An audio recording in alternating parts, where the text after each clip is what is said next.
Now this look is incredible. It is a custom Bikala catsuit, weird monster outfit thing, inspired by this sketch by Salvador Dali. And basically I've been saving it for at least over a year. I don't want to say 2 years, but for quite some time, for the right moment, because it's such a weird outfit. But I wore this for the video for the Stupid Love eyeshadow palette launch for House Labs. That was really cool to get to work on something with Sarah Tano and Lady Gaga and the team at House Labs. Considering how this past year went, if you told me the year prior that I would be doing a Zoom video call with Lady Gaga, I would say that was, what the hell is Zoom, first of all? What is going on still? But a really cool project. I felt very appreciated and very loved by the team over there. It's always great to get to work with all of these different makeup companies that are inspired by my work and that appreciate it and let me know, whether it's ABH or House Labs or One Size by Patrick Starr, or any of the different companies that I've worked with this year or in the past. I just really appreciate all of the positivity. It means a lot because, you know, this is the stuff I put on my face every day. So it's nice to know that the people who make it enjoy it. Now this was a cute look that I did for the Hyperpop Digital Festival. This was put on by Cyberkills. It was very out of the blue, in my opinion, for them to have reached out to me. They were very open-ended about what they wanted me to do, but they just wanted me to be involved in their festival, which I thought was very cool because it was mostly like DJs or performers, very few drag entertainers and stuff. So I took the opportunity to obviously be in drag, but to also put together a little DJ set for them that I guess I will also link below. But I pre-recorded that so that I could do all the lighting and just do drag while I was actually filming my set. And I did this simple look. I was like the perfect DJ booth babe, but also was the DJ. So it was kind of major, but I came out kind of cool. And yeah, this one's glam.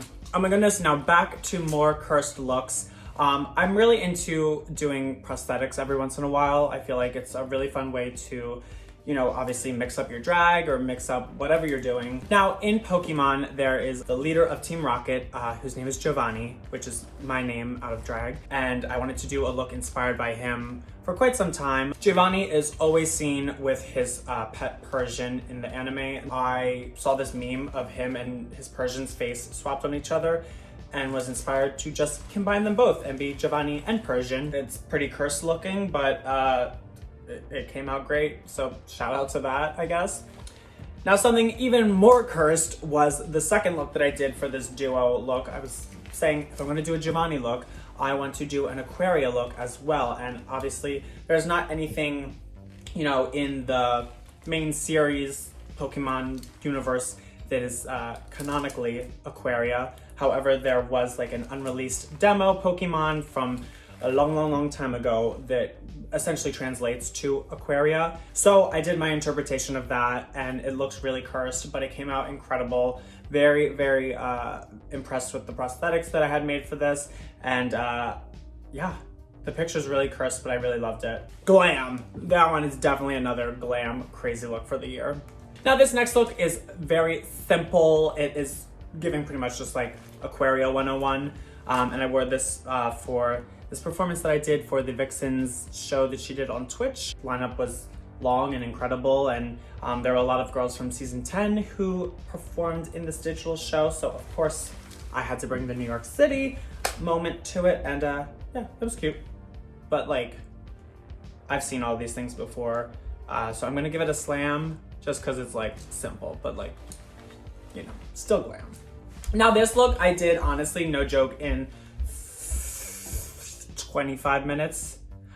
We'll say 30 just to be potentially realistic, but I got in drag super quick this day. I filmed this stupid TikTok where I was out of drag, went into the shower and essentially stripped down, and the reveal is that I was in drag in the shower, which was weird, but it was a quick way to get out of drag. Honestly, no, I made a mess. Oh my God, there was water everywhere. It was honestly kind of disgusting, but people seem to like the TikTok. Visually, in this picture, it's giving glam, but like, I know what it looked like in person and it was giving slam, trust me. Great clothes, great hair. The 15-second face was not it. slam.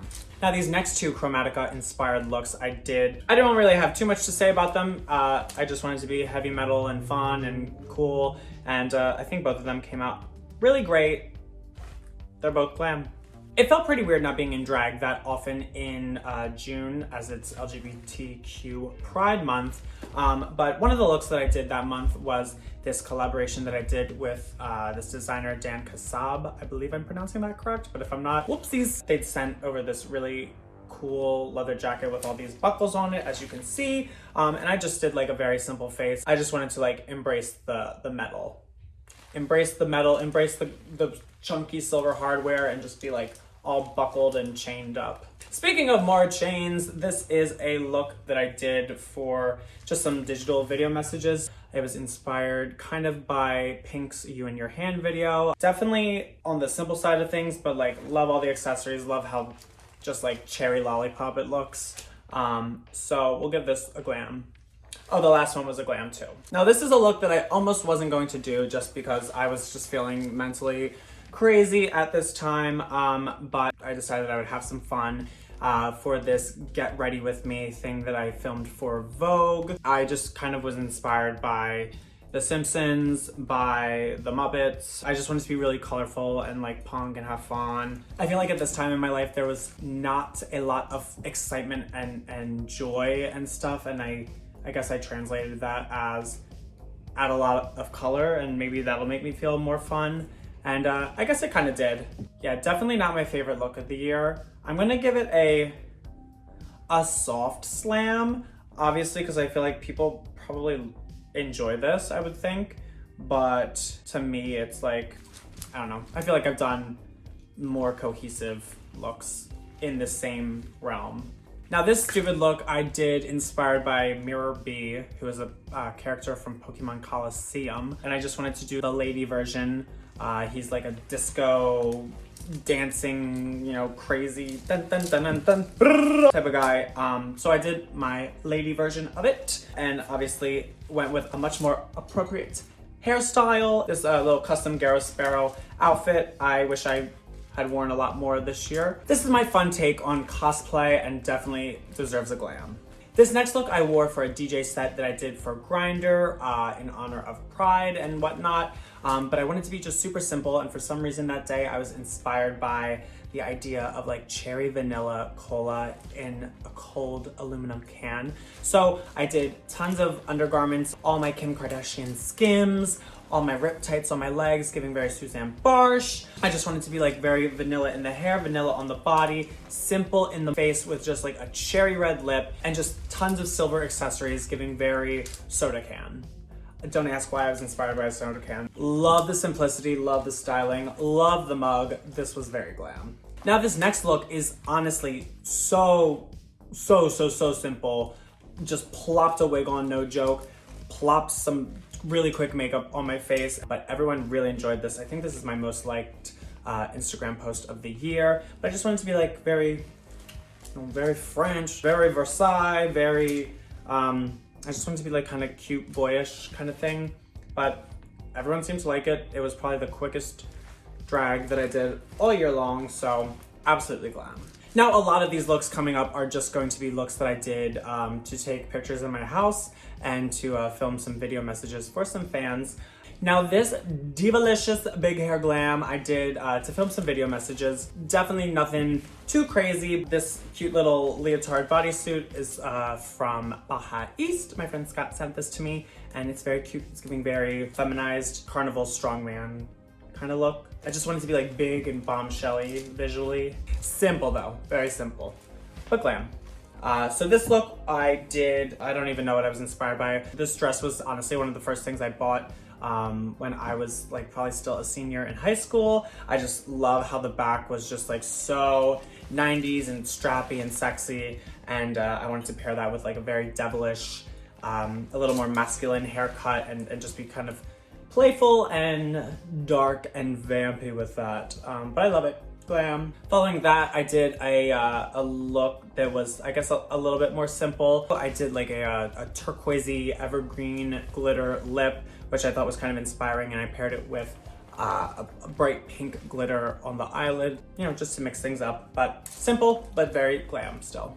Earlier on in the year when we were stuck at home, I did a Zoom conference call thing with ID Magazine. I didn't really know what all I wanted to wear for that, but I did know that it was, you know, a Zoom thing, so just give the fun hair, give a cute little graphic tee, call it a day. Simple, glam. Oh my goodness, everyone loved this like orange and red look that I did. Heavily inspired by this look that FKA Twigs did for a video of hers. I love the way that her makeup was just like really soft but very intriguing and kind of odd. And the hair obviously is a really bright and bold statement. And for me, the way that FKA Twigs stylist put her together in these awesome outfits for this video was just very inspiring. I definitely did not have quite as major of an outfit to wear for this, just because, you know, my closet is relatively limited, but everyone seemed to enjoy this, so it made me very happy, and this was also very glam. I mean, I don't think it's a surprise most of these looks I either enjoyed, or y'all enjoyed, or the world enjoyed, or something like that, so most of them are glam, to be quite honest.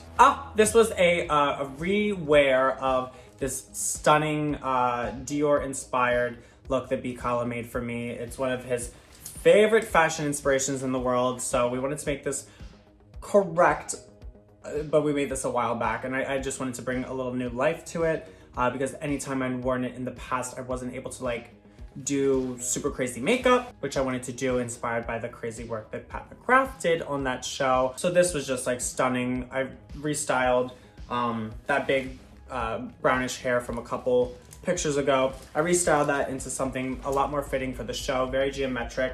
I wore about, what is this, 1, 2, 3, maybe 4 different earrings. I just wanted to like really embrace the excess and the opulence, because I feel like that's something that I don't do that often in my drag. Like I do like to kind of streamline things or edit and make things clean. But this, I was like, let's just be a little too much. And I want to try to work more of that excess into my visuals moving forward. Whether it's big hair or a big outfit, it really stands out.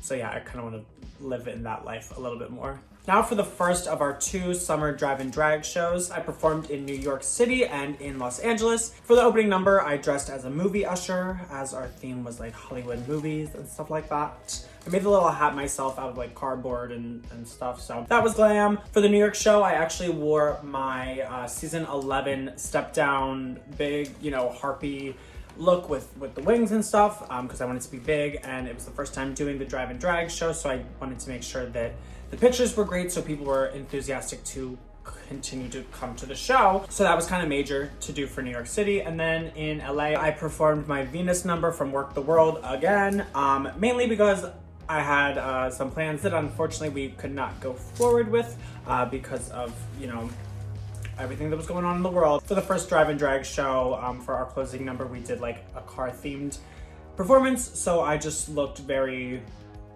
you know, ready to put the pedal to the metal.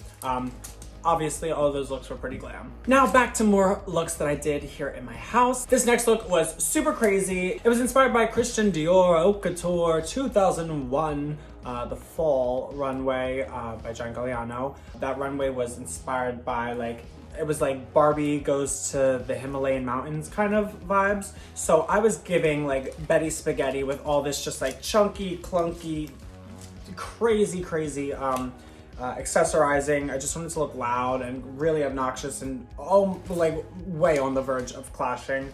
I was just very inspired by like all the different textures and colors and fabrics, and I don't really have that here at my house, but I definitely made do as best as I could. I guess the funny thing about this is like the concept of the Yeti, you know, stems from Himalayan folklore, and I was feeling very Betty Spaghetti in the look, so as an alternative to a Himalayan Barbie, I figured I would be Yeti Spaghetti because I love a good pun, and I really was a mastermind when I came up with that one. So yes, this is very glam, and the makeup is crazy to die for.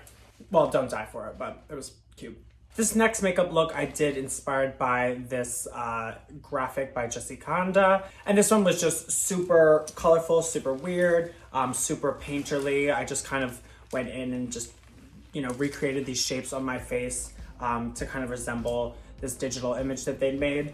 And I really enjoyed this. Everyone else seemed to really enjoy it too. It's glam! Now this little fishnetty Parisian lingerie look is something that I actually filmed for a project that is not my own project, but something that I believe is either gonna be released next year or in the following year. Definitely nothing crazy for me, but I just wanted to give something festive and fun and something that was like quintessentially Aquaria. Now, as I said before, I love to repurpose and reuse looks. So for this little look inspired by Chanel 94 and spring 2014, I wanted to use this tweed reveal outfit that Garrow Sparrow had made custom for me and just like kind of give like pretty pink pastel Easter glam, but like make it a little slutty, you know, why not? Very cute. I felt pretty. The hair was crazy. I just like cut up a couple different wigs and just like pinned them just ever so delicately together, but this was obviously very glam.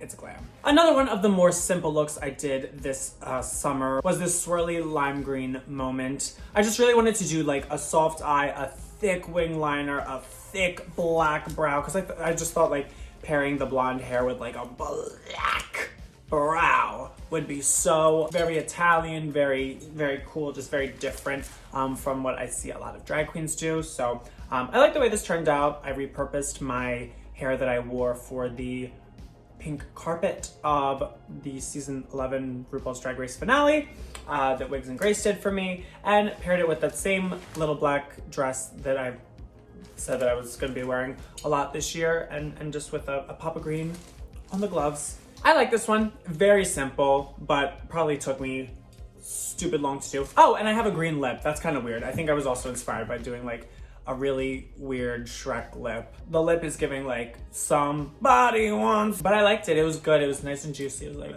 of course, this is glam. Oh my goodness. Now for this silly look that I did, I guess you could kind of call it an impersonation thing, kind of a cosplay thing, kind of just like a reinterpreted, re-inspired Carly Rae Jepsen emotion homage. I've had this really crappy wig since probably the beginning of my drag career. It was given to me by another queen, and it's just a chunky, clunky wig. And a while ago, like way before Drag Race, I cut it into this choppy brown bang situation, and it always reminded me of Carly Rae Jepsen. So on the 5-year anniversary of her Emotion album, I posted this look inspired by like just the nostalgic 80s vibes that, you know, she tries to deliver on that album. It's probably one of the most fabulous pop records of like the past decade, and I just wanted to give a little Carly for you because I'm a very, very big fan. Her music makes me so happy, and everyone really loves this album, so I wanted to, you know, pay a little homage to that.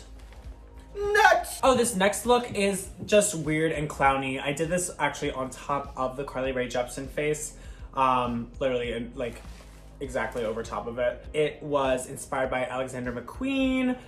What years was it? Fall 01 and 09. But I just wanted to be like very shocking, very graphic, very clowny, very Lee Bowery, very just like dark and you know, all around funky, creepy, weird. I liked it. It was glam. Definitely not like the most interesting in my opinion, but I really enjoyed playing around with, you know, some more different textures. This year, I feel like I've kind of lost my flow and my finesse when it comes to my personal styling. So I used a lot of the free time that I had this summer to try to not just re-inspire myself, but to like get back in the swing of things, because when I used to be working all the time, I'd always have to be thinking on my toes, or I mean, I'm always thinking, but yeah, I just felt that I was like kind of out of touch with what I present, and I wanted to try some new things and mix it up. So this was a good example of that. Also, somehow on the same night as the Carly and the Alexander McQueen look, I did this Lady Gaga VMA kind of moment, you know, because the VMAs, I guess, were coming up in a couple days when I did this look, and I wanted to repurpose my good twin leotard from Drag Race season 10. Oh, this look was kind of pretty and kind of different for me. I've always been into the colors red and blue, but this year I've really been into like a red orange and like a blue green. I guess I've always been into that too. I think the way they complement each other just really plays off in a really handsome and dramatic way. So this look was an old Baja East dress that my friend Scott sent me prior to filming season 10 of Drag Race, and I never had the time to wear it on the show, and I never wore it anytime since then until now. And I just have always been really into the beautiful turquoise beading along the sleeves, and I recently acquired this gorgeous little collection of jewelry from a friend. They sent over like this stunning necklace, this crazy cuff, just all this beautiful stuff, and coincidentally the colors just really coordinated really well with this dress. I knew it was the perfect time, and I actually had this wig that was this weird color of like a sea foam. It wasn't like mint, it wasn't gray, but it was giving sea foam. It worked really well with this look, so I definitely was happy with this. The makeup turned out really cute and very different, so this is, boom, a glam. Ooh, now this look is also giving some like red light Parisian drama. I love the little beret, the little pencil brow, it just like, it was all just being very extra. The styling was honestly quite ridiculous. This outfit is a black vinyl pair of pants with a black vinyl leotard over top. Then we have a silky, cheap mint blue robe underneath that I like just styled ever so properly over this red bustier corset thingy with the red gloves, with this red vinyl beret that I got from a fan at a meet and greet in Missouri once. I believe that's correct. But I just wanted to do crazy styling. Why not? It's glam. It definitely like was weird, but I feel like if I created an actual outfit that was made to look like this styling, that would be really, really cool. And that's maybe something I would like to play with in the future, because so many drag queens have like their costumes that they wear. And I mean, I have my costumes, but I also have like outfits and clothings and pieces of stuffs that I like to put together to make outfits. I think it's interesting to see how you can like manipulate a garment and style something a different way and come up with something like this that could be like the jumping off point for another design in the future. I love to see where this kind of silhouette and shaping can go when it's like made to do that, because all of these items are not made to look like this at all.